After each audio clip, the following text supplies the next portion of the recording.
गोस्वामी ज्योतिष केंद्र में आपका बहुत बहुत स्वागत है।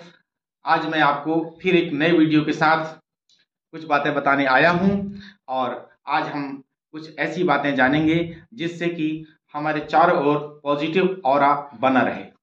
सबसे पहला नियम, आप जब सो करके उठते हैं वह कौन सा होना चाहिए कि आप यह चेक करें कि आपका स्वर कौन सा चल रहा है। ये बायां और दायां दो नासिका छिद्र हैं, एक में तेजी से हवा निकलती है, एक में कम निकलती है। ये 24 घंटे आप चेक कर सकते हैं।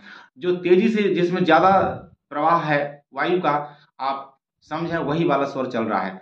और अगर आपका बायां स्वर चल रहा है तो आप जब बिस्तर से सुबह पैर रखेंगे जमीन पर तो आप उसी वाले पैर को रखेंगे, और बायां स्वर तेज है तो बाएं को, और दायां स्वर तेज है तो दाएं को रखेंगे। पहला नियम तो ये है। दूसरा नियम ये है कि जब आप शौच को जाएं तो उस समय शौच करते समय आप बिल्कुल भी जबान ना खोलें, अर्थात आपका मुंह पूरी तरह से बंद होना चाहिए। कई लोग टॉयलेट में बैठकर बातें करते हैं जिससे कि नेत्र और दांत और साथ ही साथ आंत, ये तीनों कमजोर हो जाते हैं। तीसरी बात, जब आप भोजन करें तो भोजन करते समय आपका मुंह पूर्व में, पश्चिम में या उत्तर में हो। दक्षिण में मुंह करके, दक्षिण की ओर मुंह करके कभी भी आप भोजन ना करें। इससे आपके चारों ओर निगेटिव ऑरा उत्पन्न हो जाएगा और जो भोजन का रस बनेगा वह भी विषाक्त होगा। इसलिए इस बात का, भोजन का विशेष रूप से आप ध्यान रखना। आगे ध्यान ये रखना है, जब आप यात्रा के लिए जाते हैं तब भी अपना स्वर चेक करें, कौन सा स्वर चल रहा है। जिस स्वर में ज्यादा प्रवाह है, घर के बाहर कदम जब रखें उसी पैर को पहले बाहर रखें जिस स्वर में ज्यादा तेज वायु निकल रही नासिका से।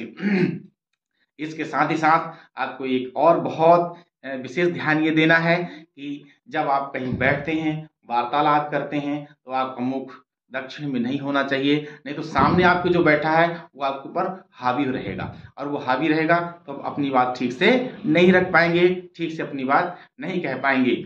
अब हम सोचते हैं कि हम बहुत उपाय कर रहे हैं, हम मंत्र भी कर रहे हैं, हम आचार्य जी के द्वारा बताए हुए विभिन्न प्रकार के टोटके भी कर रहे हैं, लेकिन हमको लाभ क्यों नहीं मिल रहा? उसका सिर्फ एक ही कारण है मित्रों, कि आपके चारों ओर जो ऑरा बनता है वो निगेटिव रहता है और वो आपको ठीक से उपाय लाभ नहीं कर पाते। और आपको पॉजिटिव बनाने के लिए जो हमने आपको नियम बताए हैं, इन नियमों का आप पालन कीजिए। साथ ही साथ आप एक छोटा सा कार्य और कीजिए कि प्रतिदिन कुछ ना कुछ समय निकाल करके, नेत्र बंद करके, अपने इस भ्रकुट मध्य में, थर्ड आई से कहते हैं आज्ञा चक्र में, सूर्य भगवान का ध्यान कीजिए। आपको शक्ति मिलेगी और ये शक्ति आपका कल्याण करेगी।